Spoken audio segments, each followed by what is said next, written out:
రాజు అడుగుతున్నారు, వయసు 30, అమలాపురం నుంచి. ఏమన్నా అన్నయ్య వందనాలు అన్నయ్య, మొన్న మీరు నిత్యత్వం గురించి మాట్లాడుతూ యేసు ప్రభు వారికి నిత్యత్వం దేవుడు పెట్టిన భిక్ష అన్నారు. యేసు ప్రభు వారు అంత తక్కువైన వారా? ఏమండి, మళ్ళీ ఇదో కొత్త ప్రశ్న అన్నారు. అవును, యేసుక్రీస్తు వారుకి తండ్రి భిక్ష పెట్టారు. యేసుక్రీస్తు వారుకి తండ్రి భిక్ష పెట్టారు. అయితే ఇప్పుడు మీకు సరైన మాట చూపించాలి, నేను తప్పదు. మరి హెబ్రీ పత్రిక చూడండి. మరి మీరు హెబ్రీ పత్రిక 5వ అధ్యాయం. ఇప్పుడు ఇలా మాట్లాడితే యేసుప్రభుని బిచ్చగాడా అని అంటే ఇప్పుడు నిజంగా బిచ్చగాడో కాదు మీకు చూపిస్తాను. ఇప్పుడు యేసు ప్రభు వారి ఈ మాట హెబ్రీ పత్రిక 5వ అధ్యాయం 7వ వచనంలో ఏమని రాయబడింది చూడండి. ఆయన కోసం, శరీరధారిగా ఉన్న దినములలో మహారోదనముతోను కన్నీళ్లతోను తన్ను మరణము నుండి రక్షింపగలవానికంటే ఈయన రక్షించుకోలేడా? ఏమండి, యేసు ప్రభు తండ్రితో సర్వశక్తిమంతుడు, ఆయనతో సమానుడు అని మనం అనుకుంటాం కదా. ఓకే, సమానుడిగా దేవుడు ఉంచాడు తండ్రి. ఉంచినప్పుడు ఇక్కడ ఏమంటున్నాడు? తన్ను మరణము నుండి రక్షింపగలవానికి ఏం చేశారట? ప్రార్థనలు. యాచన అంటే ఏంటి చెప్పండి? యాచన అనే పదం ఏంటి చెప్పండి? యాచన అంటే యాచించడం అంటే బెగ్గింగ్. యాచించడం అంటే బెగ్గింగ్. మీకు అర్థమైందా లేదా? యాచన, యాజకులు కాదు, యాచకులు. యాచన అంటే నాకు ధర్మం చేయండి అయ్యా, నాకు కొంచెం సహాయం చేయండి అయ్యా, నాకు ఇవ్వండి అయ్యా. ఒక వ్యక్తి మరొక వ్యక్తిని అడగడం. నానా నాకు బూట్లు కావాలి నానా, యాచిస్తున్నాడు కొడుకు. నానా నాకు బైక్ కావాలి నానా, యాచిస్తున్నాడు కొడుకు. నానా నాకు డ్రెస్ కావాలి నానా, అడుగుతుంది అమ్మాయి తల్లిని. అమ్మా నాకు డ్రెస్ కావాలమ్మా, యాచిస్తుంది. సరేనా, బట్టలు కావాలా? ఓకే కొనుక్కో, ఇస్తున్నాను డబ్బులు. ఎంత కావాలి? బైక్ కావాలా నాన్న నీకు? ఓకే కొంటానులే, ఇస్తానులే. నువ్వు అడిగావుగా, నువ్వు అడుగుతున్నావు కదా నన్ను. తల్లిదండ్రులైన వాళ్ళని ఎంతోమంది పిల్లలు అడుగుతారు. దానికి తల్లిదండ్రులు ఇచ్చేది ఏంటి? దానం. మరి పిల్లలు అడిగిన దాన్ని ఏమంటారు? యాచన. ఇప్పుడు యేసుప్రభుకు కొడుగ్గా ఎవరిని యాచిస్తున్నాడు? యాచన అంటే చేతులు చాపి అర్థించటం, దేహి అనటం. ఎప్పుడు మాట్లాడినా ప్రూఫ్ లేకుండా మాట్లాడదు. BOUI.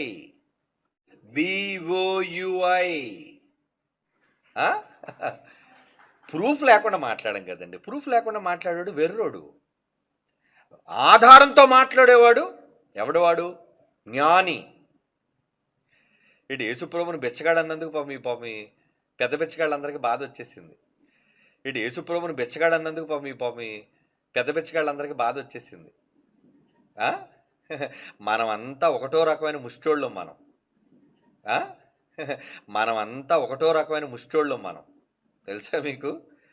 కాకపోతే మనకంట కాస్త ఒక మెట్టు పైన ఉన్నాడు. మీరు ఇంకా ప్రార్థనలు, యాచనలు, కన్నీళ్ళు ఇవి ఎక్కడున్నాయి మన బ్రతుకులకి? యేసుప్రభు మనకంటే ఒక అడుగు ముందుకేసి ప్రార్థన యాచిస్తున్నాడు తండ్రిని. ప్లీజ్ తండ్రి, అయ్యా. ఇతను సమానమైన దేవుడు కదా, ఆ దేవుడికి ఈయనెందుకు చేయి చాపాలి? రేపు ఇంకా గట్టిగా ఉంటాయి కౌంటర్లు. మరి యేసుప్రభుని బిచ్చగాడు చేశారు. అయ్యో మా యేసుప్రభు బిచ్చగాడు అయిపోయాడే నాయనని. యేసుప్రభే తండ్రి దగ్గర యాచిస్తున్నాడు బాబు, భీక్ మాంగ్తా హే ఓ. ఆయనని యేసుప్రభే తండ్రి దగ్గర యాచిస్తున్నాడు బాబు, భీక్ మాంగ్తా హే ఓ. ఎవరి దగ్గర?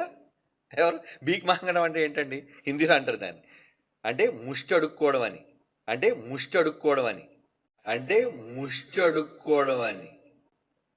యాచిస్తున్నాడు అని. నాకు నిత్యుడిగా ఉండాలని ఉంది నాన్న, ఓకేరా. నిత్యుడిగా ఉండు నాయన, నేనే నీకు అధికారం ఇస్తున్నాను. దానం దేవుడు వేసిన భిక్ష.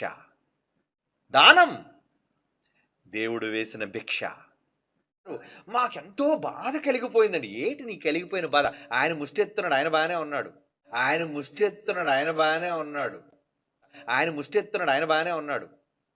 తండ్రి దగ్గర చేతులు చాపి యాచిస్తున్న యేసుకు లేని బాధ నీకేంట్రా వచ్చేసింది బాధ?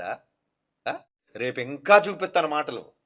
ఇంకా జస్ట్ ఇప్పుడు ఎగ్జాంపుల్ చూపించానంతే. భిక్షమని అడిగారు కాబట్టి, ఆ ప్రశ్న వచ్చింది కాబట్టి మీకు ఏదో కొంచెం ఎగ్జాంపుల్గా నేను ఇవన్నీ చెప్పానండి.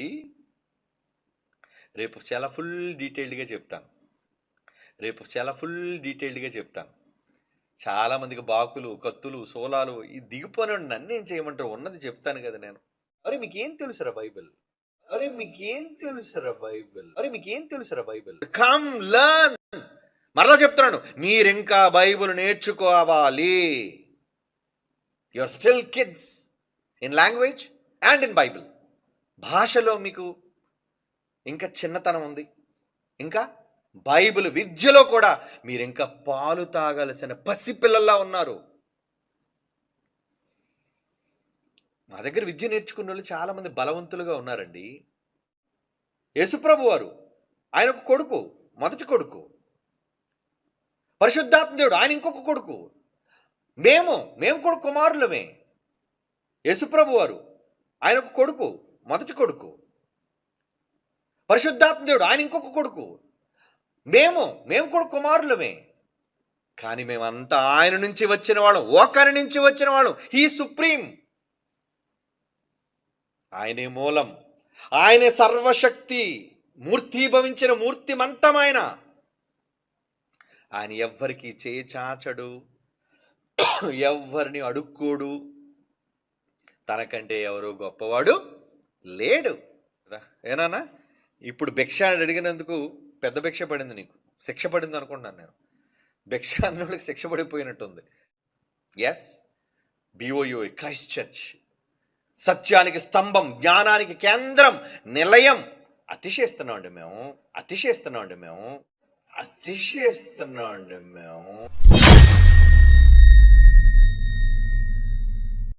క్రీస్తునందు ప్రియమైనటువంటి దేవుని సంగమా, ప్రభు పేరట మీ అందరికీ ప్రత్యేకమైన వందనాలు తెలియజేస్తున్నాను.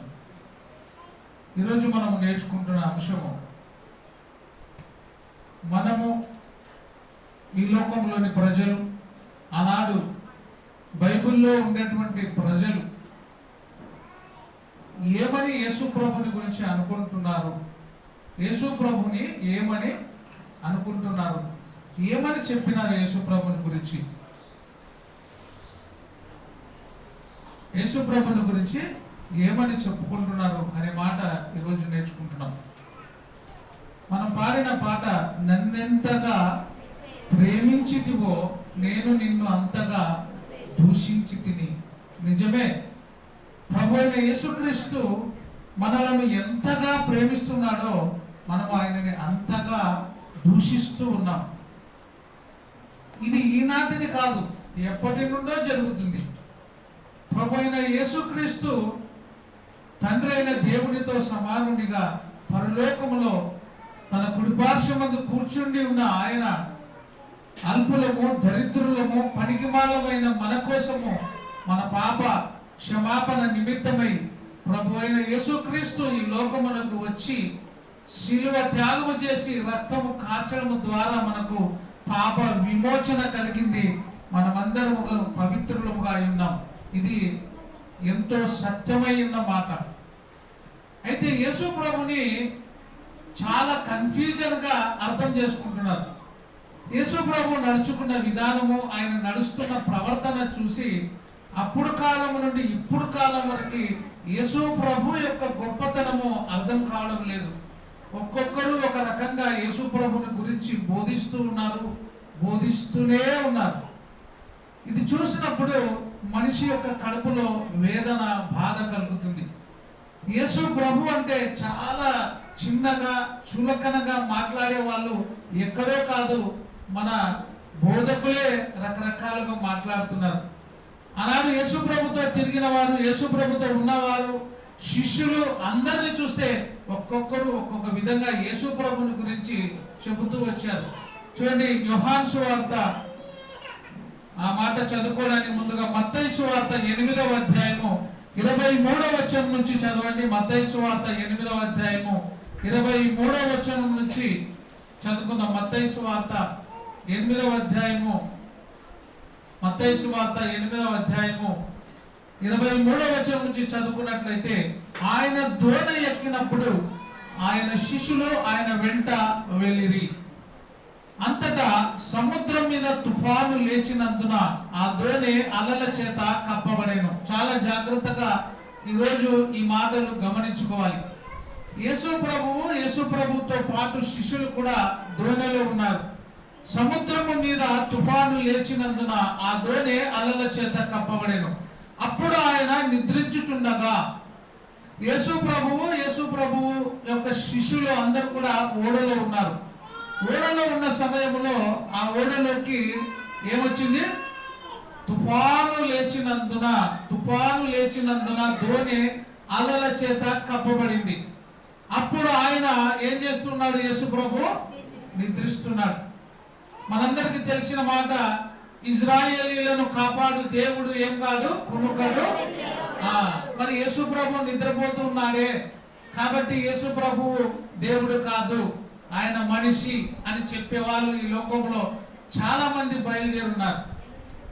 యేసు ప్రభు నిద్రిస్తూ ఉన్నాడు అని ఈ మాట చూసినప్పుడు ఆయన దేవాది దేవుడుగా భూలోకమునకు రక్షించడానికి వచ్చినప్పుడు ఒక మానవుడిగా, అల్పుడిగా తను తాను తగ్గించుకొని మనుషుల యొక్క స్వరూపమును ధరించుకొని వచ్చినాడు. కాబట్టి మనిషి యొక్క లక్షణాలు ఏమి? మనిషి నిద్రపోతాడు, లేస్తాడు, ఆకలి అవుతుంది, దాహం అవుతుంది. ఇవన్నీ ఎవరి లక్షణాలు? మనిషి లక్షణాలు. యేసు ప్రభు కూడా మానవుడిగా ఈ లోకానికి వచ్చినాడు కాబట్టి కేవలం ఆయనని ఒక మనుషునిగా భావిస్తున్నారు.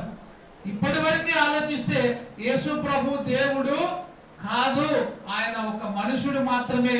ఆయన బలహీనుడు, బలము లేనివాడు, ఆయన ఎటువంటి శక్తి లేనివాడు అని బోధిస్తూ ఉన్నారు.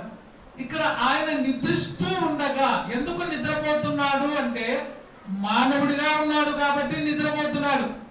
ఆయనను ఒకే వైపు మనం చూస్తున్నాము, కానీ ఆయన ఎవరై ఉన్నాడు అంటే 100%, 100% మనిషి, 100% దైవము కలిగిన దైవ లక్షణాలు ఆయనలో ఉన్నటువంటి దైవ స్వరూపుడు, దేవుని కుమారుడు, దేవుడు ఆయన.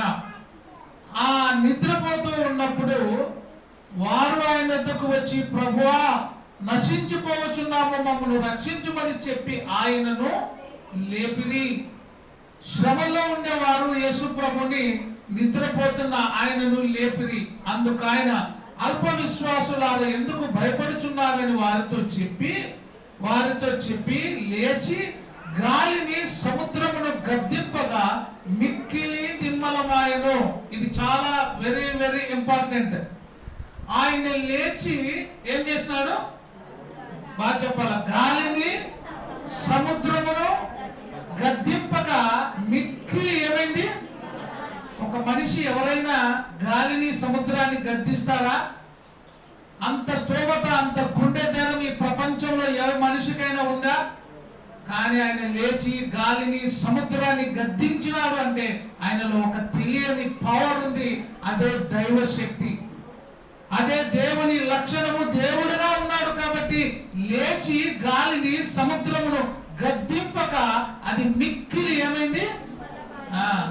ఈ పవర్ ఎవరు ఇచ్చినారంటే తండ్రి అయిన దేవుడు ఇచ్చినాడు. కాబట్టి కుమారుడైన యేసు ప్రభు బలహీనుడు, ఆయన ఒట్టివాడు, ఏమి చేతగాని వాడు అని చెప్తారు. నిజమే, ఈ లోకంలో మానవుడిగా ఉన్నప్పుడు ఆయన బలహీనుడుగా ఉన్నాడు. కానీ ఆయన శక్తిమంతుడై ఉన్నా కూడా, ప్రతి విషయంలో చేసేటువంటి సమర్థత ఉన్నా కూడా తండ్రిని అడుగుతూ ఉన్నాడు. కొన్ని సందర్భాల్లో తండ్రిని అడిగినాడు. లాజరు చనిపోయి ఉన్నప్పుడు సమాధిలో ఉండే లాజర్ని బయటికి లేపేటప్పుడు ఏమన్నాడు? తండ్రి, ఈ జనులందరూ తెలుసుకున్నట్టుగా, ఈ జనులందరూ నువ్వు ఉన్నావని ఎరుగున్నట్లుగా ఈ ఆశ్చర్యకార్యము జరిగించు నాయనా అని ప్రార్థన చేసి లాజరు బయటికి తిరిగి రానప్పుడు లాజరు బయటికి వచ్చాడు. ఎందుకు యేసు ప్రభు తండ్రిని వేడుకోవాల్సి వచ్చిందంటే, బాగా వినాల, ఆయన మనిషి కాబట్టి, మనిషిగా ఈ లోకంలో ఉన్నాడు కాబట్టి, మానవుడైన ప్రతివాడు కూడా ఏదైనా జరగాలంటే తండ్రి అంటే దేవుడు అనేవారు ఒకడు ఉన్నారు ఉన్నారు, ఆయనను మనం ఆరాధించాలి అనేటువంటి జ్ఞానము అనేటువంటి తెలివి మనకు రావాలని ఆయనే తగ్గించుకొని తండ్రిని ఏం చేసినాడు? వేడుకున్నాడు. నీవు లేచి బయటికి రా అని చెప్పినప్పుడు వచ్చినాడు. ఇక్కడ గాలిని సముద్రమును గద్దింపగా ఏమైంది? అది మిక్కిలి నిమ్మలమాయను. ఆ మనుషులు ఆశ్చర్యపడి ఆయన చేసిన గొప్ప ఈ కార్యాన్ని చూసి మనుషులు ఏమైనారు? ఆశ్చర్యపడి ఈయన ఎట్టివాడో, ఈయన ఎవరో.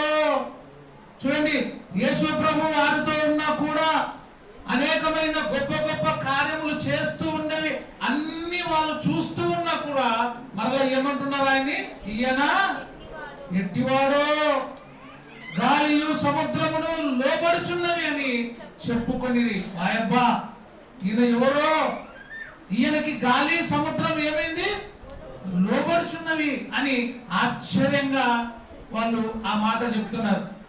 గాలి సముద్రము లోబడుతున్నదంటే ఆయన ఎవరై ఉన్నారో? దేవుడై ఉన్నాడు.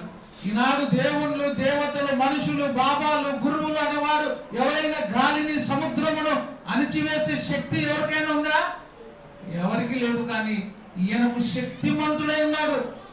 ఈయన సర్వోన్నతుడై ఉన్నాడు. ఈయన రాజులకు రాజై ఉన్నాడు, ప్రభువులకు ప్రభువై ఉన్నాడు. ఆయన శక్తిని తెలుసుకోలేక శిష్యులు ఏమంటున్నారంటే ఈయన ఎవరో ఎవరో, ఈయనకు గాలి సముద్రము ఏమైతే లోబడిపోతున్నాయి అని ఆశ్చర్యంగా చెప్పుకున్నారు. ఈ రోజు కూడా యేసు ప్రభు ఎవరో అని చెప్పుకుంటున్నారు. ఎవరో అర్థం కావడం లేదు. ఒకడు మానవుడు అంటాడు, ఒకడు ఇంకొకడు ఏమంటాడు? యేసు ప్రభు దేవుడు కాదంటాడు, ఆయన బలహీనుడు అంటాడు. ఈరోజు మొన్న ఒక లేటెస్ట్ గా ఒక వీడియో వచ్చింది. పెద్ద యూనివర్సిటీ అంట, బిఓయుఐ ఇంటర్నేషనల్ స్పీకర్ అని చెప్పుకున్న వాళ్ళు యేసు ప్రభు గురించి ఏమి చెప్తున్నారంటే, యేసు ప్రభువు తండ్రి అయిన దేవుని అడుక్కునేటువంటి ఒక భిక్షగాడు అని యేసు ప్రభుని గురించి చెప్తున్నారు. యేసు ప్రభు తండ్రి అయిన దేవుని అడుక్కునే ఎవరంట? భిక్షగాడు. ఎవడయ్యా భిక్షగాడు? ఆయన పరలోకమందున్న దేవుడుగా ఉన్నప్పటికీ కూడా ఈ లోకమునకు దిగి వచ్చి ఉన్నాడు. దేవుని మాట ఏం రాయబడిందంటే, ప్రతి వాని మోకాలు యేసు నామమున వంగాలి. ఆయన తండ్రి అయిన దేవుని అడుక్కునేటువంటి ఒక భిక్షగాడు యేసు ప్రభు అని చెప్తున్నారు. ఆనాడు ఈయన ఎవడో అని అన్నారు, ఈనాడు భిక్షగాడు అని బోధిస్తున్నాడు. యేసు ప్రభుని గురించి ఇంత దుర్మార్గంగా బోధిస్తున్నాడు. ఆయన ఈ లోకానికి వచ్చి ఆయన మనందరి దరిద్రత తన మీద వేసుకుని మనల్ని ఏం చేసినాడు? ధనవంతులుగా చేసినాడు. ఈరోజు ఇంత గొప్ప స్థితిలో ఉన్నాము, ఇంత మంచి బట్టలు కట్టుకుంటున్నామంటే యేసు ప్రభు రాకపోయి ఉండింటే, ఆయన శిలువలో త్యాగము చేయకపోయి ఉంటే మనము దౌర్భాగ్యులము, పనికి మారిన వారము, దిక్కువాలిన వారము. అటువంటి వారమైన మనలను తన రక్తము ద్వారా కడిగి ఏం చేసినాడు? పవిత్రులుగా చేసినాడు. ఈయన ఎవడో, ఈయనకు గాలి సముద్రమును ఏమైంది? లోపడుచున్నవి అని చెప్పుకున్నారు. రెండవది మత్తయి సువార్త 9వ అధ్యాయము 32-33 వచనాలు చదువుకున్నట్లయితే, పరిసయ్యులు ఇతడు దయ్యములకు అధిపతి వలన దయ్యములను వెళ్ళగొట్టుచున్నాడు అని చెప్పుకున్నది. మత్తయి సువార్త 9వ అధ్యాయము 32-33. యేసును ఆయన శిష్యులను వెళ్ళుచుండగా బాధ్యత దయ్యము పట్టిన ఒక మూగవాణిని ఆయన యొద్దకు తీసుకొని వచ్చింది. దయ్యము వెళ్ళగొట్టబడిన తర్వాత ఆ మూగవాడు మాట్లాడగా జన సమూహములో ఆశ్చర్యపడి, ఇశ్రాయేలీలో ఇలాగ ఎన్నడూ కనబడలేదని చెప్పుకునేది. అయితే పరిసయ్యులు ఇతడు ఎవరంట? దెయ్యములకి, దెయ్యాలకు బిగ్ బాస్ ఈయన అంటున్నారు. ఈయన దెయ్యాలకి ఎవరిని? యేసు ప్రభుని ఇష్టం వచ్చినట్టుగా మాట్లాడుతున్నారు. దెయ్యాలు పాపం దెయ్యం పట్టుకోవడం వచ్చిందే, దెయ్యాలు బాగు చేస్తే ఈయన దెయ్యాలకు అధిపతి అని యేసు ప్రభుని గురించి చెప్పుకుంటున్నారు. ఈయన దయ్యముల అధిపతి వలన దయ్యములను వెళ్ళగొట్టుచున్నాడని చెప్పిరి. చూడండి, దయ్యముల అధిపతి వలన దయ్యాలను వెళ్ళగొడుతున్నారు అని చెప్తున్నాడు. ఇంకేమన్నాడు? మత్తయి సువార్త 11వ అధ్యాయము 19వ వచనము చూస్తే, మనుష్య కుమారుడు మనిషిగా ఈ లోకానికి వచ్చినాడు కాబట్టి ఆయన ఏం చేస్తున్నాడు? తింటూ ఉన్నాడు. మనం తింటామో తాగుతామా? నేను ఊరికే తింటా నీళ్లు తాగను అన్నతో ఎవరైనా ఉన్నారా? ఆయన అన్నం తినాల్సిందే, నీళ్లు తాగాల్సిందే. యేసు ప్రభు కూడా మనుష్య కుమారుడుగా మనుష్యుడిగా ఉన్నాడు కాబట్టి ఆయన తినొచ్చు త్రాగుచూ వచ్చాను కనుక ఇదిగో వీడు ఎవరంట? తిండిపోతును మద్యపాని అంటే సరాయి కూడా తాగుతాడేమో ఆయన అనుకున్నారు. ఎంత దుర్మార్గమైన మనసు చూడు. తిండిపోతుయు మద్యపానియు, డ్రింకర్ అంటున్నాడు. మద్యపానియు శుంకరులకు పాపులకు కూడా ఎవరైనా స్నేహితుడు అని చెప్పుకొంచున్నారు. శుంకరులకు పాపులకు ఎవరంటైనా ఆయన పాపి అని కూడా చెప్పే దుర్మార్గులు ఉన్నారు. యేసు ప్రభు పాపి, యేసు ప్రభు చేతగానోడు. ఇవన్నీ దొంగ బోధకులు ఇష్టం వచ్చినట్టుగా పనికి మాలిన మాటలు మాట్లాడుతున్నారు. యేసు ప్రభుని గురించి దౌర్భాగ్యంగా మాట్లాడుతున్నారు. అప్పుడు కూడా ఏం మాట్లాడినారు? ఆయన గురించి తిండిపోతని, త్రాగుపోతని, శుంకరులకు పాపులకు ఈయన ఎవరు? స్నేహితుడు. వాళ్ళని బాగు చేయడానికి యేసు ప్రభు నశించిన వారి యొద్దకే కానీ రక్షింపబడిన వారి యొద్దకు నేను రాలేదు. నశించిపోవు గొర్రెల దగ్గరికి నేను వెళుతున్నాను. శుంకరులను పాపులను రక్షించడానికి యేసు ప్రభు వారితో వెళితే ఏమంటున్నాడు? ఈయన తిండిపోతూ తాగుబోతును పాపులకు స్నేహితుడు అని చెప్పుకుంటూ ఉన్నాడు. ఎంత ఘోరంగా ఆయన గురించి చెప్పుకుంటున్నాడు. సొంత వాళ్ళ గురువు యేసు ప్రభుని గురించి ఏమని చెప్పుకుంటాడు? మత్తయి సువార్త 13వ అధ్యాయము 53 నుంచి 58 వరకు చదివితే, ఇతడు వడ్లవాని కుమారుడు కాడా? ఇతని తల్లి పేరు మరియ కాదా అని చెప్పుకుంటాడంట. మత్తయి సువార్త 13వ అధ్యాయము 53 నుంచి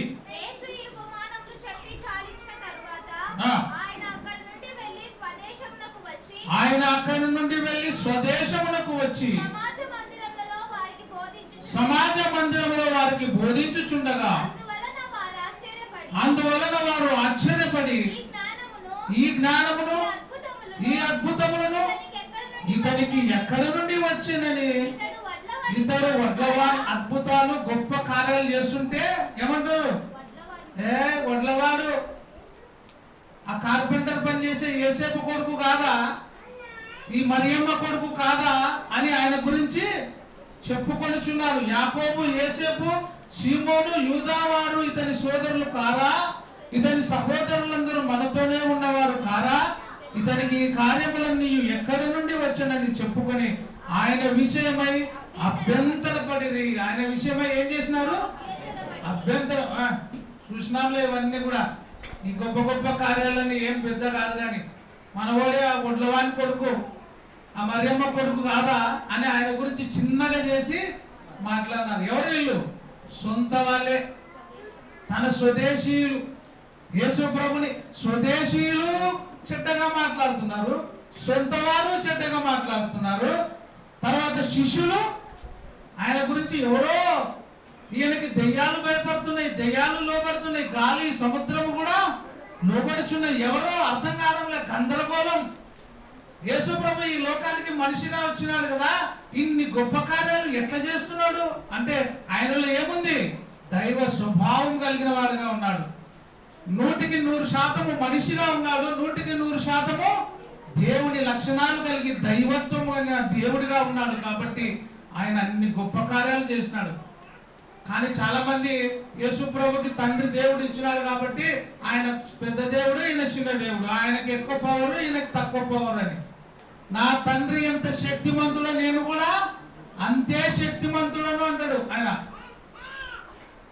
ఈ లోకానికి పంపించినప్పుడు ఆయన చెప్పిన కార్యాలు నెరవేర్చడానికి యేసు ప్రభు ఈ లోకానికి వచ్చి గొప్ప కార్యాలు చేస్తుంటే ఆయన ఆయన చేస్తున్న కార్యాలు అర్థం కాక యేసు ప్రభుని గురించి రకరకాలుగా మాట్లాడుతున్నారు. శిష్యులు కూడా మరి ఏమని చెప్పుకున్నారు చూడండి. మత్తయి సువార్త 14వ అధ్యాయం 28 నుంచి చదువుకుందాం. 28 నుంచి. ప్రభువా నీవే అయితే నీళ్ళ మీద నడిచి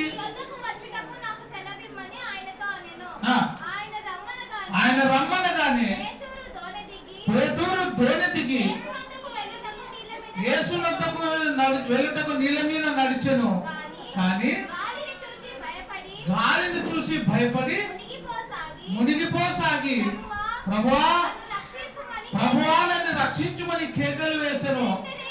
యేసు వెంటనే వాని చేయి పట్టుకొని అతన్ని పట్టుకొని అల్ప విశ్వాసి నువ్వు ఎందుకు సందేహపడుతువని వానితో చెప్పి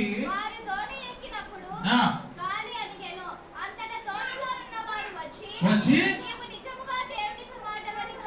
నీవు నిజముగా దేవుని కుమారుడని చెప్పి ఆయనకు మొక్కిరి. మొక్కేది ఎవరికి? దేవునికి.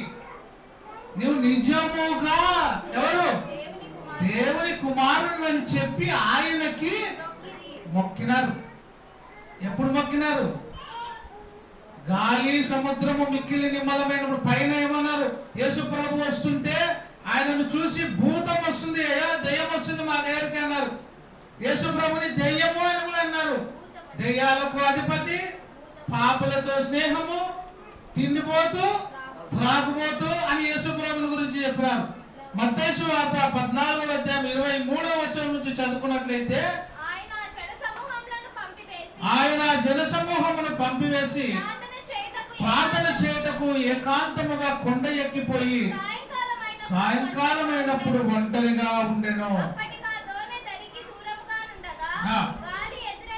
గాలి ఎదురైనందున అలల చేత కొట్టబడి ఉండెను. రాత్రి జామున 4వ జామున ఆయన సముద్రము మీద నడుచుచు వారి యొద్దకు వచ్చాను. మీరు ఎవరైనా నడుస్తారా నీళ్ళ మీద? చెప్పండి, ఎవరికైనా శక్తి ఉందా నీళ్ళ మీద నడిచే శక్తి? చక్రవర్తి నీకుందా? ఇప్పుడు పాట పాడే కదా పెద్ద అయ్యా. ఎవరు? కల్కుంట్ల నుంచి తుంగభద్రలో నడుచుకుంటూ వస్తావా నువ్వు నీళ్ళులా? కాలు పెడితేనే ఏమైతే మనం మునిగిపోతాం. ఈయన ఏమి మీద నడుస్తూ వచ్చినాడు? సముద్రము మీద నడుస్తూ వస్తున్నాడు. అది చూసి ఆశ్చర్యపోతున్నారు. ఆయన పాపం శిష్యుల కోసము సముద్రం మీద నడుస్తూ వస్తుంటే ఆయన చూసి ఏమన్నారు? శిష్యులు చూచి తొందరపడి భూతమని చెప్పుకొని భయము చేత కేక. తొందరపాటు ఎక్కువ మనకి. యేసు ప్రభువుని చూసి ఏమనుకుంటున్నారు? భూతం. మనం కూడా కొన్నిసార్లు మనుషులు చూసి దెయ్యంలాగా కనపడుతుంది. నాకు ఒక ఆయన అంటాడు, ఆ దయ్యాలు లేవు, నా పెళ్ళామే నాకు పెద్ద దయ్యం అని. యా దయ్యం లేదు, నా మొగుడే నాకు పెద్ద దయ్యం, సైతాన్ గాడు నా మొగుడు అని. అంటే యేసు ప్రభు సముద్రం మీద నడుస్తూ వస్తుంటే శిష్యులకు ఎట్ట కనపడినాడు? భూతము. ఈరోజు కూడా ప్రజలకు అర్థం కాదు. దయ్యము యేసు ప్రభువు. యేసు ప్రభుకి దయ్యం పట్టింది. యేసు ప్రభు దొంగలతో పాపులతో స్నేహం చేస్తున్నాడు. వ్యభిచారమందు పట్టబడిన స్త్రీని ఎక్కడ వస్తూ ఎక్కడ పోయింది? యేసు ప్రభు ఉన్న చోటుకు వచ్చి నిలబడింది. అప్పుడు ఆయన ఏమన్నాడు? నీ పాపములు నిన్ను క్షమిస్తున్నాను అన్నాడు. నీ పాపములు క్షమించబడి ఉన్నవి అన్నాడు. పాపములు క్షమించే శక్తి ఎవరికి ఉంది? యేసు ప్రభుకి మాత్రమే ఉంది. ఆయనే లోక రక్షకుడు. లోక పాపమును మోసుకొని పోవు అంటే దేవుడు కాదా? యేసు ప్రభు దేవుడా? గొర్రెపిల్లనా? రక్షకుడా? అభిషక్తుడా? ఎవరు అంటే అన్ని నామములు ఆయనకే. ఆయన దేవుడు, దేవుని కుమారుడు, మనుష్య కుమారుడు, లోక రక్షకుడు, అభిషక్తుడు, గొర్రెపిల్ల, అన్ని బిరుదులు ఆయనకే. అర్థం కాక తల్లతల్లలాడిపోతున్నారు. ఎవరు చెప్పాలో అర్థం కాదు. యేసు ప్రభు ఎవరని చెప్పాలబ్బా? అన్ని చెప్పు. బైబిల్లో రాయబడినవన్నీ చెప్పు. ఇదిగో లోక పాపమును మోసుకొని పోవు దేవుని గొర్రెపిల్ల. ఈయన సర్వాధికారి అయిన దేవుడై ఉండి స్తోత్రార్హుడై ఉన్నాడు. రోమీలకు రాసిన పత్రిక 9వ అధ్యాయం 5వ వచనంలో ఈయన సర్వాధికారి అయిన దేవుడై ఉన్నాడు. మనిషిలాగానే కనపడుతున్నాడు చాలా మందికి, ఆయన దేవుడిగా కనపడడం లే. శిలువ మీద ఉన్నప్పుడు యేసు ప్రభు దొంగ ఏమన్నాడు? దొంగలలో ఒక దొంగ మొదటోడు ఏమన్నాడు? నిన్ను నీవు రక్షించుకొని మమ్మల్ని కూడా రక్షించు. అంటే అర్థమేమి? నువ్వు రక్షించబడలేవు, నువ్వు రక్షించలేవు అని ఎగతాళిగా మాట్లాడినాడు. ఇంకొక దొంగ ఏమన్నాడు? అయ్యా, ఈ శిలువ వేయబడము, ఈ శిలువకు మేము పాత్రులము, నువ్వు పాత్రుడివి కాదు. అయ్యా, నువ్వు వెళ్ళేటప్పుడు నీ రాజ్యంలో నన్ను కూడా జ్ఞాపకం చేసుకున్నప్పుడు ఏమన్నాడు ఆయన? నేను నీవు నాతో కూడా. అంత మాట అన్నాడంటే ఆయనలో ఏముంది? ఏమి చేయలేని నిస్సహాయ స్థితిలో మానవుడిగా ఉన్నాడు. ఈ మాట దైవ లక్షణాలు కలిగిన దైవ స్వరూపిగా మాట్లాడుతున్నాడు. రెండు చేసినాడు ఆయన. మానవుడిగా మానవుని పని చేసినాడు, దేవుడిగా దేవుని పని చేసినాడు. అదే అర్థం కావడం లేదు జనాలకి. గొర్రెపిల్ల నీళ్లు లేక నడుస్తుంది తప్ప సముద్రం మీద నడుస్తూ వస్తుంది ఆ గొర్రెపిల్ల. నేను గొర్రెలకి మంచి కాపరిని. గొర్రెల కొరకు గొర్రెల కాపరి తన ప్రాణమును పెట్టును. ప్రాణం ఇచ్చిన దేవుడు ఆయన. కానీ నాడు రకరకాల బోధల చేత, రకరకాల వార్తల చేత కల్మషము చేసేస్తున్నారు దేవుని బోధను. వాక్యము కంటే మనిషి చెప్పిన బోధ ఎక్కువైపోతుంది. యేసుక్రీస్తు దేవుడు కాదు అని ఎవరని చెప్తే అవు దేవుడు కాదని ప్రసంగం చేసేది. ఇప్పుడు యేసు ప్రభు ఎవరంట? తండ్రి చేత అడుక్కునేటువంటి ఒక భిక్షగాడు అని చెప్తున్నాడు యేసు ప్రభు గురించి. భిక్షగాడ యేసు ప్రభు? అవును భిక్షగాడే అని ఒక రెఫరెన్స్ చూపించినాడు, అది తర్వాత చెప్తా. మరి మత్తయి సువార్త 21వ అధ్యాయం 10వ వచనం నుంచి, ఆయన యెరూషలేమునకు వచ్చినప్పుడు పట్టణమంతయు ఈయన ఎవరో అని కలవరపడిరి. ఈయన ఎవరో అని కలవరము. కలవరం ఎప్పుడు వస్తుంది సురేష్? మనిషిలో కలవరం ఎప్పుడు వస్తుంది? యేసుప్రభుని చూసి కలవరం వచ్చింది. ఏమ్రా, ఈయన శిలువ మీద ఉన్నప్పుడేమో దొంగ అడిగినప్పుడు నేడు నువ్వు నాతో కూడా పరదేశంలో ఉండు అన్నాడు. మరి సమాధిలో ఉండే లాజర్ లేపుతప్పుడు దేవుడికి ప్రార్థన చేసినాడు. ఇదేమి ఒకసారి ప్రార్థన చేస్తాడు, ఒకసారి ప్రార్థన చేయడు. శిలువ మీద ప్రార్థన చేసినాడా తండ్రికి? ఇమ్మడెట్లుగా ఏమన్నాడు? నేడు నువ్వు నాతో కూడా పరదేశంలో ఉండు. ఎందుకు అడుగుతున్నాడు అక్కడక్కడ తండ్రిని అంటే, మీరు కూడా మానవులుగా ఉన్నారు, నేను కూడా మానవుడిగా ఈ లోకంలో జన్మించిన కాబట్టి మానవుడైన ప్రతి వాడు ఒక దేవుడు ఉన్నాడు, ఆ దేవుని ఇలాగూ ప్రార్థన చేయాలని మనకు మాదిరిగా చూపించడానికి ఆయన ప్రార్థన చేసినాడు. అంతలేక ఆయన బలహీనుడు కాదు. మరొక చోట చూస్తే 5 రొట్టెలు 2 చేపలు ఆశీర్వదించబడేటప్పుడు ఏం చేసినాడు ఆయన? ఆకాశం వైపు కన్నులెత్తి కృతజ్ఞతాస్తుతులు చెల్లించి అది వారికి ఇచ్చినాడు. అంటే అక్కడ దేవుని అంతమంది ప్రజలు, ఆకాశమందు దేవుడు ఉన్నాడు, ఆయనకు మనం ప్రార్థన చేయాలని చూపించడానికి యేసు ప్రభు అక్కడ ప్రార్థన చేసినాడు. ఒక గొప్ప అద్భుత కార్యము ఆ దేవుని నమ్మడం ద్వారా మనకు వస్తుంది అని ఒక గొప్ప కార్యం చేసినాడు. అంతలేక ఆయన బలహీనుడా? ఒక మానవుడిగా ఉన్నాడు కాబట్టి మానవుడిగా దేవుని ఎలాగో ఆరాధించాలో మనకు చూపించినటువంటి వారు ఎవరు అంటే ప్రభు అయిన యేసుక్రీస్తు. ఈయన ఎవరో అని ఏమైనాను కలవరపడినారు. జన సమూహం ఈయన గలిలయలోని నజరేతు వాడకు ప్రవక్త అయిన యేసు అని చెప్పింది. ఈయన ఎవరయ్యా? ప్రవక్త. ప్రవక్త అయిన యేసు. ప్రవక్తన, బోధకుడా, ఎవరైనా మనకు కూడా కొంచెం ఏమైతే సందేహమే కదా. యేసు ప్రభులు గొర్రెల కాపరా లేకుంటే ఎవరు? లోకరక్షకుడా? ఎవరైనా మనకు కూడా కలవరం ఉందా లేదా? చాలా మంది కలవరం ఉంటుంది. ఏం కలవరపడద్దండి, అన్ని ఆయనే. నేనే మార్గము. యేసు ప్రభు ఎవరు? మార్గం. నేనే సత్యము, నేనే జీవము. ఆయన జీవము, ఆయన సత్యము, ఆయన రాజు, ఆయన ప్రభువు, ఆయన పూజకు అర్హుడు. స్త్రీ వచ్చి, పాపాత్మురాలైన స్త్రీ ఏం చేసింది? ఆయన పాదములకు అత్తరు పూసి తన తల వెంట్రుకలతో తుడిచి తన కన్నీళ్లు ఆయన పాదముల మీద కార్చింది. ఇది పూజనా కాదా? ఆరాధించడమా కాదా? మనిషికైతే అట్లా చేస్తామా మనం? దేవుడు ఆయన. పౌలు శీలను నువ్వు గొప్పగా పొగిడినప్పుడు ఆయన ఏమన్నా, అయ్యలారా మేము కూడా మీలాంటి మానవులమే, మాకు ఇంత గొప్ప ఘనత అవసరము లేదు అని వారు బట్టలు చించుకున్నారు. బట్టలు చించుకొని మేము కూడా మీలాంటి మనుషులమే, ఇదిగో మనం అందరము దేవుని కనపరచుదాం. పౌలు శీలనేమో బట్టలు చించుకున్నారు, యేసు ప్రభు ఏమో పూజ చేస్తున్నప్పుడు ఆ స్త్రీ ఆ తల వెంట్రుకలతో ఆయన పాదములు తుడుస్తున్నప్పుడు వద్దు అన్నారా? స్వీకరించినాడు. అంటే ఆయన ఏమైనాడు? దేవుడు కాబట్టి స్వీకరించినాడు. ఇదిగో ప్రభు అయిన యేసుక్రీస్తు ఎక్కడున్నాడు? మేము ఆయనను ఏం చేయడానికి వచ్చినామన్నారు జ్ఞానులు? పూజింపవచ్చితిమి. ఆయన చూడడానికి కాదు వాళ్ళు వచ్చినది, ఏం చేయడానికి? పూజింపవచ్చితిమి.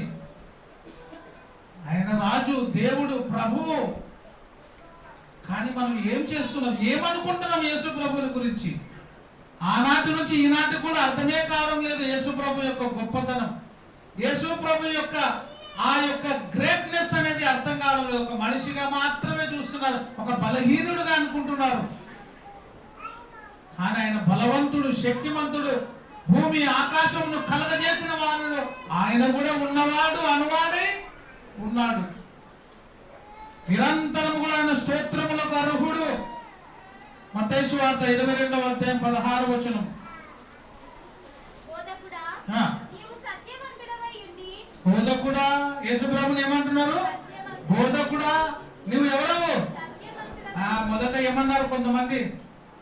పాపులతో నువ్వు స్నేహం చేస్తున్నావు, నువ్వు తిండిపోతువి, ఇంకా మద్యపాని అంటే తాగుబోతువి, నువ్వు పాపులతో స్నేహం చేస్తున్నావు, నువ్వు దెయ్యములు పట్టినోనివి అని చెప్తున్నారు. ఇప్పుడు ఏమంటారు? నువ్వు సత్యవంతులు అయ్యా. ఇష్టం వచ్చినట్టు చెప్తున్నారు కదా, ఓసారి ఇట్లా ఓసారి ఎట్లా. నువ్వు సత్యవంతుడవై ఉండి దేవుని మార్గము సత్యముగా బోధించుచున్నావని, నీవు ఎవరిని లక్ష్య పెట్టవని, మోమాటము లేని వాడవని మాకు తెలుసు. మత్తయి సువార్త 27వ అధ్యాయము 62వ వచనం నుంచి చదువుకున్నట్లయితే, ఆ వంచకుడు అంటున్నారు ఆయనని. ఆ వంచకుడు సజీవుడై ఉండినప్పుడు మాతో చెప్పిన మాటలు జ్ఞాపకం ఉన్నవి. ఏమని? అతడు 3 దినములైన తరువాత సజీవుడై లేచదనని చెప్పినది మాకు జ్ఞాపకము ఉంది. యేసు ప్రభుని గురించి ఏం చెప్తున్నారు? అర్థమైందా నా మాట? ఏమని చెప్తున్నాడు? వంచకుడు. ఎవరినైనా వంచినాడా ఆయన? ఎవరినైనా దూరం పెట్టినాడా?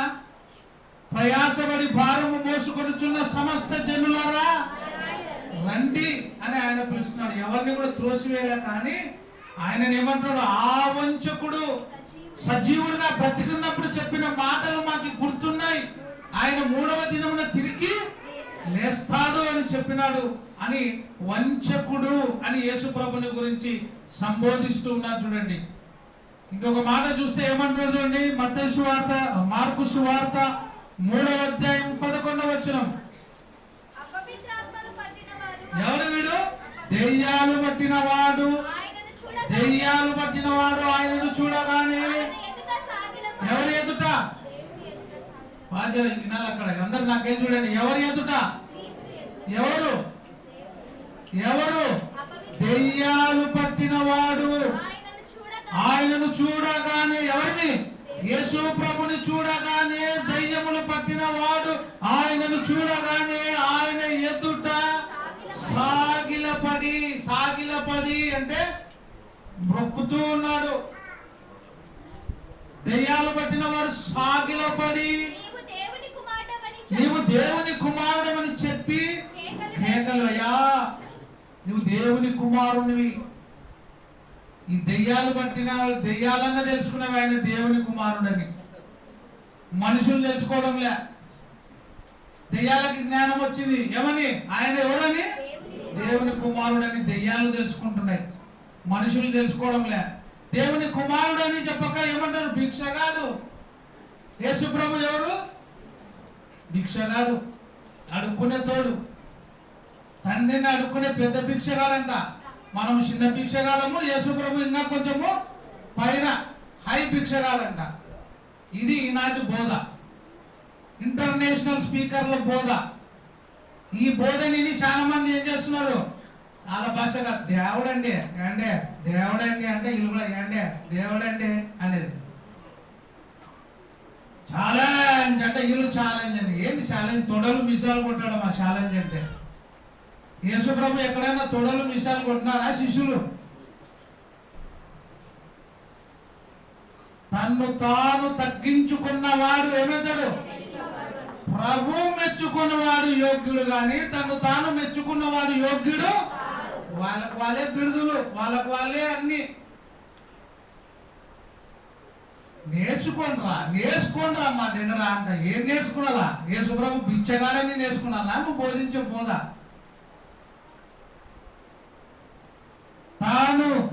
తనకు తానే మెచ్చుకున్నవాడు ఎన్నడూ కూడా యోగ్యుడు కాదు. ప్రభు మెచ్చుకున్నవాడే యోగ్యుడు. వీళ్ళు ఎవరు చెప్తారు అంటే మేము జ్ఞానవంతులం, మాకు మించిన జ్ఞానవంతుడే లేడు అని చెప్పుకుంటున్నారు. వీళ్ళ జ్ఞానమే వీళ్ళని చెడిపేసింది. యెషయా గ్రంథంలో అంటాడు, నీ విద్యయు నీ జ్ఞానమును నిన్ను చెడిపివేసేసింది.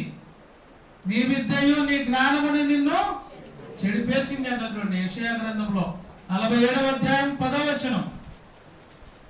యెషయా 47:10. నీ చెడుతనమును నీవు ఆధారము చేసుకుని నన్నెవడు చూడడు అనుకుంటివి. నేనున్నాను, బిగ్ బాస్. నేను చెప్పినదే నా వాక్యం కూడా డోంట్ కేర్, నేనే అని చెప్తుంటాను. నేనున్నాను, నేను తప్ప మరి ఎవడు లేడు, నేనే పెద్ద, నేనే ప్రపంచానికి కింగ్ అని చెప్పుకుంటాడు. నువ్వు కాదురా కింగు. ఎవరు?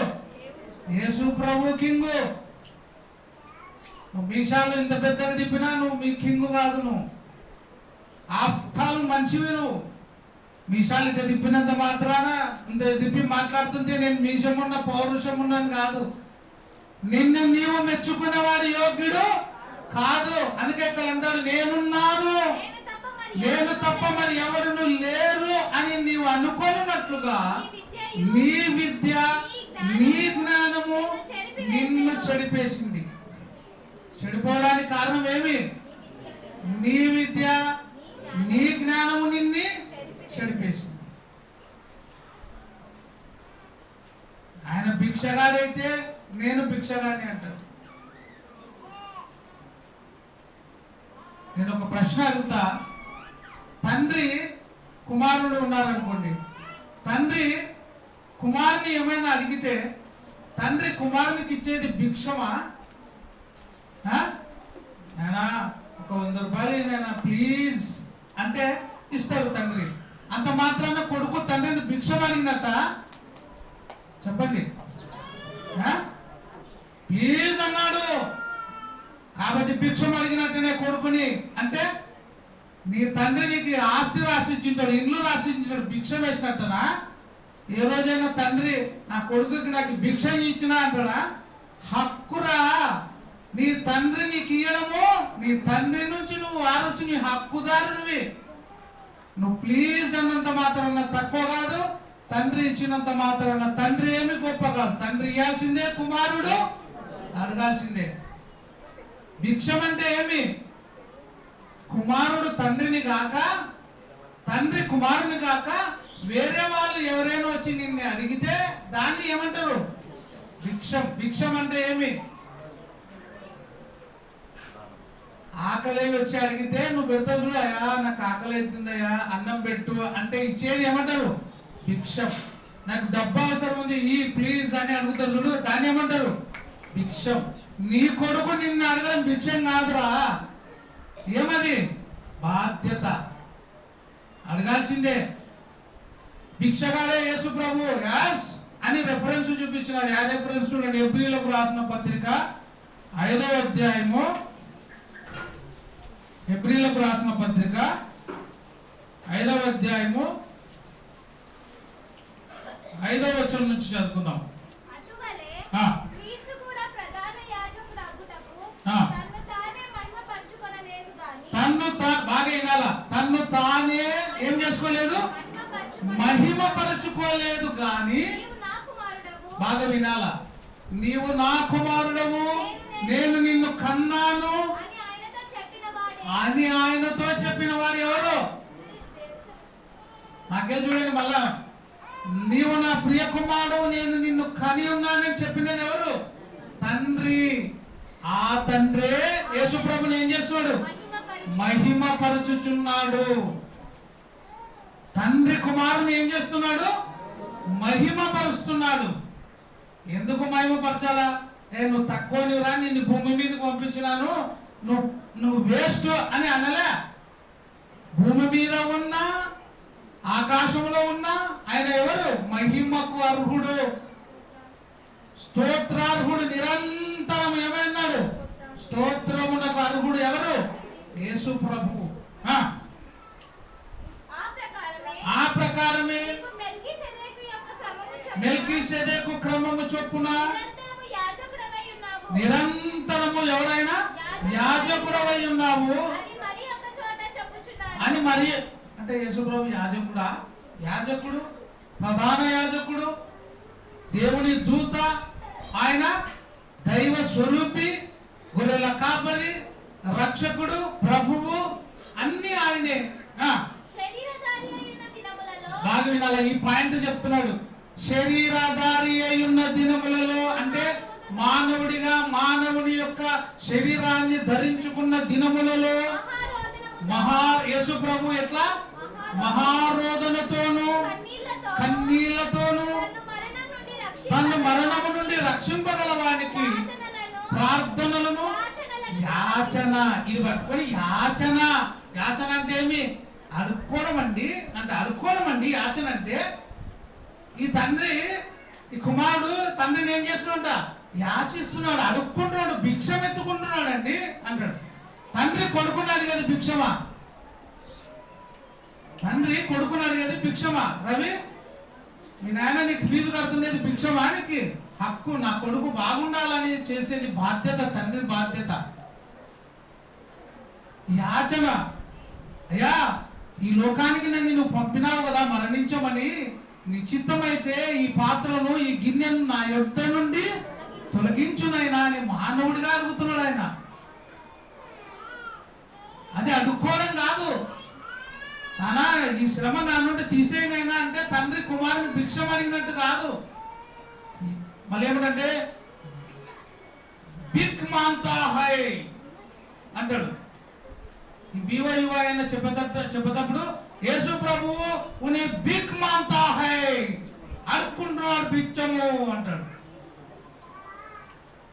ఏదైనా బిక్ మాంతా హై, మాకు కూడా వస్తాయి డైలాగులు. డైలాగులు కాదు, అలా కొట్టాల్సింది వాక్యం చెప్పాలి. యాచిస్తున్నాడు అంటే భిక్షగాడు అడుక్కుంటే యాచన, భిక్షం ఎత్తుకుంటాడు. కొడుకు అడిగితే భిక్షమా? నిజం, మీకు తెలిసినంత కూడా తెలుసు. మరి ఏం చేయాలి మీరు?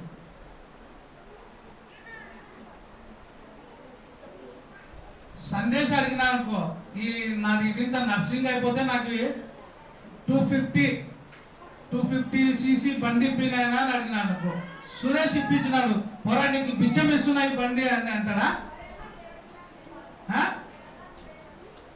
నాయనా నా పని నువ్వు చేస్తావు కాబట్టి, నా యొక్క ఆశ నువ్వు నెరవేర్చినావు కాబట్టి ఇది నేను ప్రేమతో ఇస్తున్న గిఫ్ట్ అంటావు. ఆ యాచన అనేది వేరే, అడుక్కోవడం వేరే. ఇక్కడ కొన్ని నానార్థాలు వస్తాయి. బిగ్గింగ్ అనడానికి. బిగ్గింగ్ అంటే డబ్బుని అడుక్కోవడం లేదా ఆహారం అడుక్కోవడం, వీధుల్లో అడుక్కోవడాన్ని బెగ్గింగ్ అంటారు. తండ్రిని అడుక్కోవడం బెగ్గింగ్ కాదు. తర్వాత ప్లీడింగ్ అంటారు, అంటే బలమైన అభ్యర్థన లేదా వేడుకోవడం. సప్లికేషన్ అంటారు, ఉన్నత స్థితిలో ఉన్న వానికి వినయంగా చేసినటువంటి అభ్యర్థన. ఉన్నతమైన వానికి వినయంగా చేసేటువంటి అభ్యర్థన. కలెక్టర్కి పోయి ఒక అర్జీ ఇచ్చినామనుకో, అయ్యా మాకు ఈ సహాయం చెయ్యి అని ఇస్తే అది అభ్యర్థననా బిచ్చం అడిగినట్టనా? కలెక్టర్ బిచ్చం ఇస్తున్నా పో అంటారా? అయ్యా మా వీధిలో నీళ్లు లేవు, మాకు సాయం చేయండి, నీకు బిచ్చం ఇస్తున్నా పో నీళ్లు అంటారా? ఏం చెప్పడంలే. అది ఆయన బాధ్యత. నువ్వు అడగాల్సింది అడగాలి, ఆయన ఇవ్వాల్సింది ఇవ్వాలి. కాబట్టి అప్పుడు తండ్రి ఏమన్నాడు? అయ్యా దేవా తండ్రి, కన్నీళ్లతో తండ్రిని అడుగుతున్నాడు. ఎట్లా? ఆయన మానవుడు కాబట్టి, ఆయన తను తాను తగ్గించుకొని ఈ లోకానికి వచ్చినాడు కాబట్టి, మనం కూడా కొన్ని అడిగితే తండ్రి శ్రమలను తప్పిస్తాడు. మీరు ప్రార్థన చేయండి, తండ్రికి ఏది ఇష్టమో అది జరుగుతుంది, మీరు అడగండి అని చెప్తున్నాడు ఆయన. అందుకే చూడండి ఏమంటాడు? యాచనలను సమర్పించి భయభక్తులు కలిగి ఉన్నందున ఆయన అంగీకరింపబడేను. ఈయన కన్నీటి రోదనతో ప్రార్థన చేసినా కూడా తండ్రి అభిష్టమేమి? కుమారుడు శిలువలో మరణించాలి అని. అందుకే అంటాడు కదా, యేసు ప్రభు అప్పగించబడినప్పుడు యేసుక్రీస్తు శిష్యులలో ఒకడు ఏం చేసినాడు? ఆవేశముతో ఆ యొక్క బంటు పట్టుకొని పోయేవాడిని సైనికుని యొక్క చెవిని ఏం చేసినాడు? నరికేసినాడు. నరికేస్తే అప్పుడు ఆయన ఆ చెవి తీసుకొని వానికి అంటించి ఏమన్నాడు? నేను కోరుకుంటే నా తండ్రి వ్యూహ సైన్యాన్ని పంపిస్తాడు. ఒకవేళ పంపించి నేను అప్పగించబడకపోతే నా తండ్రి చిత్తము నెరవేర్చబడదు. నా తండ్రి చిత్తం ఏమి? నన్ను ఈ లోకానికి ఎందుకు పంపించినాడు ఆయన? యేసు ప్రభుని దేవుడు ఈ లోకానికి ఎందుకు పంపించినాడు చెప్పండి? మన పాపముల నిమిత్తమై ఆయన హింసించబడాలని, దూషించబడాలని, ఆయన ముఖం మీద ఉమ్మి వేయబడాలని దేవుని సంకల్పమైంది. కాబట్టి ఆ సంకల్పము నెరవేర్చబడాలంటే యేసు ప్రభు అడిగినా కూడా తండ్రి ఇవ్వకుండా సిలువలో ఏమి చేస్తాడు? అప్పగించబడేటట్టుగా సిలువలో ప్రాణము పోయే విధంగా దేవుడు పంపిన విధంగా నెరవేర్చబడాలి. కాబట్టి ఆ విధంగా ఆయన సిలువలో మరణ త్యాగము చేసినాడు. అందుకే నేను వేడుకుంటే నా తండ్రి వ్యూహ సైన్యాన్ని పంపిస్తాడు అని చెప్తాడు. అట్లా చేస్తే నా తండ్రి చిత్తము నెరవేర్చబడినది కాదు. అట్లా చేస్తే నా తండ్రి ఒకవేళ స్టాప్ అయింది అనుకో, యేసుప్రభు అడిగినాడు, ఆయన సిలువ వేయబడడం స్టాప్ అయింది, మన పాపములకు విమోచన వస్తుందా? యేసు రక్తము ప్రతి పాపమును, ఆయన రక్తము చిందించకపోతే మన పాప విమోచన లేదు. ఒక్క మాట మరొకసారి మిమ్మల్ని అడుగుతున్నా, యాచన అంటే తండ్రి కుమారునికి ఇచ్చేది భిక్షమా, దానమా, బాధ్యత? యేసు ప్రభు కూడా ఏమంటారు చూడండి, ఒక మాట చదువుకో. యోహాను సువార్త 10వ అధ్యాయము 18వ వచనం. యోహాను సువార్త, ఎవడును నా ప్రాణమును తీసుకొనడు, నా అంతట నేనే. చూడండి ఎంత చక్కని మాట. ఎవడును నా ప్రాణము తీసుకొనడు, నా అంతట నేనే నా ప్రాణమును పెడుతున్నాను. దాని పెట్టుటకు నాకు అధికారం ఉంది, దాన్ని మరలా తీసుకునే హక్కు నాకుంది. నా తండ్రి వలన ఈ ఆజ్ఞ, నా తండ్రి వలన ఈ భిక్ష పొందినాను అని ఉంది కదా. ఆజ్ఞ భిక్ష వేలే, నువ్వు బతుకు చావు అని. నా తండ్రి వలన ఈ ఆజ్ఞ పొంది ఉన్నాను. యోహాను సువార్త 3వ అధ్యాయము 35వ వచనం 36వ వచనం చదువుకుందాం. బాగా రావాలని తండ్రి కుమారుని ప్రేమించుచున్నాడు గనుక, బాగా మరొకసారి, తండ్రి కుమారుని ప్రేమించుచున్నాడు కనుక ఆయన చేతికి సమస్తము భిక్షంగా ఇచ్చినాడు. భిక్షం కాదా? కొడుకుకి అప్పగించినాము అంటే అర్థమేమి?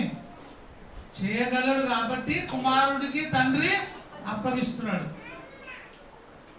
నువ్వు అడిగినా అడగకపోయినా తండ్రిది ఎవరికి వస్తుంది? వారసత్వం కొడుకుకి రావాల్సిందే కదా. ఎవరికైనా వేరేలకు ఇస్తారా? వారసత్వం రావాల్సిందే. మరొకసారి చదువు నిష్కల. తండ్రి కుమారుని ప్రేమించుచున్నాడు తండ్రి కుమారుని ప్రేమించుచున్నాడు కనుక ఆయన చేతికి సమస్తమును అప్పగించి ఉన్నాడు. కుమారుని యందు విశ్వాసముంచువాడే. ఎవరి యందు విశ్వాసం ఉంచాలా? కుమారుని యందు విశ్వాసముంచువాడే నిత్య జీవము గలవాడు. కుమారునికి విధేయుడు కానివాడు వాడు జీవము చూడడు కానీ దేవుని ఉగ్రత వాని మీదకి వస్తుంది. కుమారునికి విధేయుడు కాని వాని మీదకి ఏమొస్తుంది? దేవుని ఉగ్రత, దేవుని కోపం వస్తుంది. ఇదొక్క మాట తీసుకొని ఆయన ఎవరు? భిక్షగాడు. ఆ వీడియో చూపిస్తాం మీకు. ఆయన భిక్షగాడు. ఆయన పెద్ద భిక్షగాడు అంటే మనము చిన్న భిక్షగాడు అంట. మన హక్కు అది. దేవుడు ఈ లోకానికి వచ్చి ప్రాణం ఇచ్చినాడు, మనల్ని ప్రేమించినాడు, మనల్ని ఆయన రాజ్య వారసునిగా చేసినాడు. రాజ్యానికి వారసులం. ఆయన రాజ్యానికి వారసులం, హక్కుదారులం ఎవరము? మనం. ఆయన దరిద్రుడుగా అయ్యి మనలను ఏం చేసినాడు? ధనవంతులుగా చేసినాడు. ఆ దరిద్రత, మన దరిద్రతను ఆయన మీద వేసుకున్నాడు. కానీ మనం ఏమంటే ఆయన భిక్ష పెట్టుకుంటే నీకేం బాధ, ఆయన యాచిస్తే నీకేం బాధ అంటే నువ్వు చెప్తే నీకేమి, నువ్వు కుండు. అది యాచన కాదు, అది భిక్షం కాదు అది. అందుకే యేసు ప్రభుని ఆ రోజు నుంచి ఈ రోజు వరకు కూడా అర్థం చేసుకోవడం లేదు. ఆయన యొక్క గొప్పతనము, ఆయన మహిమ అర్థం కాక రకరకాలుగా చెప్తున్నారు. ఆయనను మరి ఎంతగానో తన మనసును వేధిస్తున్నారు. చూడండి 6వ అధ్యాయము యోహాను సువార్త 38వ వచనం.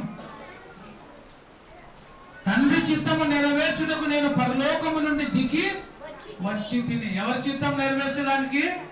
తండ్రి చిత్తము నెరవేర్చడానికి నేను పరలోకము నుండి దిగి వచ్చి తిని. కాబట్టి అనేకమైన కలవరపరచు బోధలు ఈ లోకంలో ఉన్నాయి. అపస్సుల కార్యం 15వ అధ్యాయం 24వ వచనం చదువుకున్నట్లయితే, వారు మా యొద్ద నుండి వేడిల్లిపోయి తమ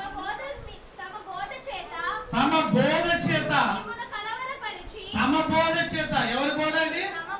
వాళ్ళ సొంత బోధ చేత ప్రజలను కలవరపరిచేవారు కొందరున్నారు. మీ మనసులను ఏం చేస్తున్నారు? ఇది అర్థం కాని వాళ్ళు ఏం చేస్తుంటే నిజంగా భిక్షగాడేమో యేసు ప్రభు. మనసులను ఏం చేస్తున్నారు? చెడిపేస్తున్నారు. మీ మనసులను చెడుపుచున్నారు అని వింటిమి. వారికి మేము అధికారము ఇచ్చి ఉండలేదు. ఇష్టం వచ్చినట్టుగా అధికారం లేకుండా దేవుని, అధికారి అయిన దేవుని దూషిస్తూ ఉన్నారు. అధికారి అయిన దేవుని ఇష్టం వచ్చినట్టుగా మాట్లాడుతున్నారు. ఆయన ఎవరు? రోమా 9:5 మరొకసారి, ఈయన సర్వాధికారి అయిన దేవుడై ఉండి నిరంతరం ఏమైనాడు? స్తోత్రార్హుడైనాడు. స్తోత్రములకు అర్హుడు ఆయన. ఎప్పుడు కూడా పరిశుద్ధుడు పరిశుద్ధుడు అని పొగడబడుచున్న మహా గొప్ప దేవుడు ఆయన. ఆయన రాజులకు రాజై ఉన్నాడు, ప్రభువులకు ప్రభు అయి ఉన్నాడు. పితరులు వీరు వారు శరీరమును బట్టి, క్రీస్తు వీరిలో పుట్టెను. ఈయన సర్వాధికారి అయిన దేవుడై ఉండి నిరంతరము స్తోత్రార్హుడై ఉన్నాడు. నిరంతరం ఆయన స్తోత్రములకు అర్హుడై ఉన్నాడు. ఇంకొక మాట చూసుకొని ముగించుకుందాం. మత్తయి మార్కు సువార్త చదువుకున్నాం కదా మనం. యోహాను సువార్త 10వ అధ్యాయం 19-20 వచనాలు. యూదులు ఏమన్నా చూడండి. ఈ మాటలను బట్టి యూదులలో మరలా భేదము పుట్టెను. వారిలో యూదులలో అనేకులు. వాడు ఎవడు? ఎవరిని? యేసు ప్రభుని గురించి చెప్తున్నాడు. వాడు దెయ్యమును పట్టిన వాడు. ఏమంట? వెర్రోడు. యేసు ప్రభుని చూడు ఎంత హీనంగా మాట్లాడుతున్నాం. ఈ రోజు కూడా యేసు ప్రభుని గురించి అనేకమైన మాటలు.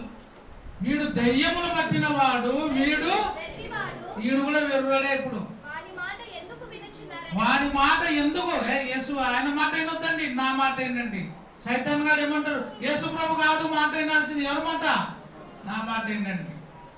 వాక్యంలో ఉన్న మాట కాదు, మేము చెప్పిన మాట. కొంతమంది వాక్యంలో తొందర అంటే కూడా కాదు, మా పాస్టర్ అంటే చెప్పినాడు, అదే కరెక్ట్. వాక్యాన్ని అనుసరిస్తలేరు ఈనాడు. బోధకులను అనుసరిస్తున్నారు, పాస్టర్లను అనుసరిస్తున్నారు, రెవరెండ్లను బిషపులను అనుసరిస్తున్నారు. నేను గొప్పోని, ప్రపంచానికి నేను సుందరుడిని అనే వాళ్ళని ఆశ్రయిస్తున్నారు. ప్రపంచానికి సుందరుడు, అందగాడు ఎవరు? యేసు ప్రభు మాత్రమే. ఆయనను మించిన అందగాడు లేడు, ఆయనను మించిన బలశాలి లేరు. నువ్వు అంత గొప్ప బలశాలివా? అంత గొప్ప జయశాలివా? ఒకవేళ మనం కూడా ఏ దాని మీద నడచాలా? నీళ్ళ మీద, సముద్రం మీద నడిస్తే అప్పుడు మనం గొప్పలం. అప్పుడు కూడా మనకు ఆశ్చర్యం, ఈయన ఎట్టివాడు, ఈయన సముద్రం మీద నడుస్తున్నాడు అని అప్పుడు ఆశ్చర్యపడాలా? అవునా కదా? కాబట్టి యేసు ప్రభుని గురించి తక్కువగా మనం మాట్లాడకూడదు.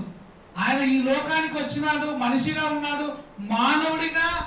ఆయన చేసే ప్రతి పని కూడా మనం కూడా చేయాలని, ఆయన చేసే ప్రతి పని కూడా దేవునిలోనికి నడిపించబడేటట్టుగా మనల్ని నడిపించినాడు. అందుకే ఆయన ఏమి చేతగానోడు, బలహీనుడు, శిలువ కూడా దిగలేనోడు, శిలువ మీద చచ్చిపోయినాడు. ఇవన్నీ మాట్లాడుతున్నాం. తండ్రి అంత శక్తి నాకుంది, ఈయన నేను కని ఉన్నాను అన్న తండ్రి ఆయనను ఏం చేసినాడు? ఇసుకలా చదువుతూ ఎబ్బీలకు రాసిన పత్రికలో నేను నిన్ను కని ఉన్నాను అని చెప్పిన తండ్రి ఆయనను ఏం చేసినాడు? మహిమపరుస్తున్నాడు. తండ్రి మహిమపరిస్తే నీకేంరా? ఆయన ఇష్టము, ఆయన ఇష్టము, తండ్రి ఇష్టము, కొడుకు ఇష్టము. తండ్రి కుమారుని అడుగుతాడు, కుమారుడు తండ్రిని అడుగుతాడు. నువ్వెవడు భిక్షగాని వాడిని? నీకే అది భిక్షం కాదు, వేరేళ్ళని అడిగితే భిక్షము. కాబట్టి సత్యము ఎప్పుడు కూడా సత్యమే. మళ్ళీ చర్చ్ ఆఫ్ క్రైస్ట్ అంటారు. క్రైస్ట్ రివర్స్ పెట్టినారన్నమాట. చర్చ్ ఆఫ్ క్రైస్ట్ నే క్రైస్ట్ చర్చ్ అని. మేము కూడా క్రీస్తు సంఘమే. క్రీస్తు బోధ యందు నిలిచి ఉండగా దానిని విడిచి ముందుకు సాగు ప్రతి వాడు కూడా ఎవడంట? శాపగ్రస్తుడు. వాని మీ ఇంట్లో రానియొద్దండి, శుభమని వానితో చెప్పొద్దు. వాని దుష్టక్రియలో మీరు కూడా పాలిభాగస్తులే. కాబట్టి ప్రియమైన దేవుని సంగమా, యేసు ప్రభుని గురించి ఆనాటి నుండి ఈనాటి వరకు కూడా చెప్పుకుంటున్న మాటలు ఇవన్నీ కూడా ఉన్నాయి. యేసు ప్రభుని ఏమని చెప్తున్నారు? వీడు వెర్రివాడు, దయ్యము పట్టినవాడు, వాని మాట ఎందుకు వినుచున్నారు అని అనిరి. వాని మాట వినొద్దండి. వాడు ఏం పట్టినాడు? దెయ్యాలు పట్టినాయి. పాపాలు చేస్తున్నాడు, పాపములతో స్నేహం చేస్తున్నాడు, వెర్రోడు, తిక్కోడు. ఎన్ని మాటలు చూడండి ఆయన గురించి. కాబట్టి ఇవన్నీ కాదు మనము. ఆయన లోక రక్షకుడు, ఆయన దేవుని కుమారుడు. ఆయన దేవుని కుమారుడా? అవును దేవుని కుమారుడు. ఆయన దేవుడా? అవును దేవుడే. ఆయన బోధకుడా? అవును బోధకుడే. ఆయన ప్రవక్తరా? ప్రవక్తనే. ఆయన యాజకుడా? అవును ప్రధాన యాజకుడు. ఆయన అన్ని ఆయనే. ప్రతి మాట ఆయనకే చెందుతుంది. కాబట్టి చివరిగా ఒక మాట చదువుకొని ముగించుకుందాం. తీతు రాసిన పత్రిక 1వ అధ్యాయం 9వ వచనం నుంచి చదువుకొని ముగించుకుందాం. 9 నుంచి 11 వరకు. తాను హితబోధ విషయమై జనులను హెచ్చరించుటకును, ఎదురాడు వారి మాట ఖండించుటకును, శక్తి గలవాడగునట్లు ఉపదేశమును అనుసరించి నమ్మదగిన బోధను గట్టిగా చేపట్టుకొని వాడునై ఉండవలెను. అనేకులు విశేషముగా సున్నతి సంబంధులను, అవిధేయులను. అవిధేయులు ఇంకేమంట? వదరుపోతు అంటే ఎట్టంటే అట్ట వాగడమే. నీ ఇష్టం వచ్చినట్టు మాట్లాడితే, నా ఇష్టం వచ్చి మాట్లాడితే దేవుడు నాలుక కోసేస్తాడు. బింకములాడు పెదవులన్నిటినీ ఏం చేస్తాడు? దేవుడు కోసేస్తాడట. నిన్ను ఎవరు పోయకపోయినా దేవుడు నీ నాలుక కోసేస్తాడు. ఇష్టం వచ్చినట్టు నాలుక ఉంది కదా అని వాగితే నాలుక బయటికి గుంజి దేవుడు నాలుక పోసేస్తాడు. అప్పుడు ఏమవుతాం? మూగోళం అవుతాం. చదవమ్మా. వదరుబోతు మోసం చేసేవారును ఉన్నారు. వారి నోరులు ఏం చేయాలా? మోయించాలి. ఎవరు మోయాలా? దేవుని వాక్యము మోయించబడుతుంది. కాబట్టి ఉదరుబోతులుగా గర్విష్ఠులుగా ఉండగా మనకు మనమే రివార్డులు ఇచ్చుకుంటూ పోకుంటే అది కాదు. మనము చచ్చిపోయిన తర్వాత దేవుడు గ్రంథం తీసుకుంటాడు. ఈడ కాదు మనం విడుదల ఇచ్చుకునేది. ఆడ గ్రంథం తీసినప్పుడు యాడుండాల మన పేరు? ఆడ ఉంటేనే. ఈడ కాదు నేను గొప్ప, నేను గ్రేట్, నేను ఢిల్లీకి రాజుని, బొంబాయికి రాజుని అంటే నువ్వు ఏ రాజు అయినా కూడా నీ పేరు ఆడ రాయబడి ఉండాలి. అది నేనైనా నువ్వైనా. ఎవరి పేరైనను జీవ గ్రంథం మందు వ్రాయబడనట్టు ఉంటే వాడు ఎక్కడ పడతాడు? అగ్నిగుండములో కాల్చన పడతాడు, యాతన పడతాడు. మన పేరు జీవ గ్రంథం మందు వ్రాయబడాలంటే ఇష్టం వచ్చినట్టు మనం మాట్లాడక మన నాలుకను కంట్రోల్ పెట్టుకొని ఉంటే, ఆ నాలుకను ప్రభు అయిన యేసుక్రీస్తు ద్వారా తండ్రి అయిన దేవుని స్తుతిస్తూ ఉంటే నిరంతరం మనం జీవిస్తామని వాక్య భాగం ద్వారా తెలియజేస్తూ ముగిస్తున్నాను. సత్యమైన బోధ వైపు మనం ఉండాలి. దుర్బోధల వైపు మళ్ళకుండగా సత్యమైన బోధను అనుసరించి ఉండాలని వాక్యం ద్వారా మిమ్మల్ని తెలియజేస్తూ ముగిస్తున్నాను. అందరికీ వందనాలు.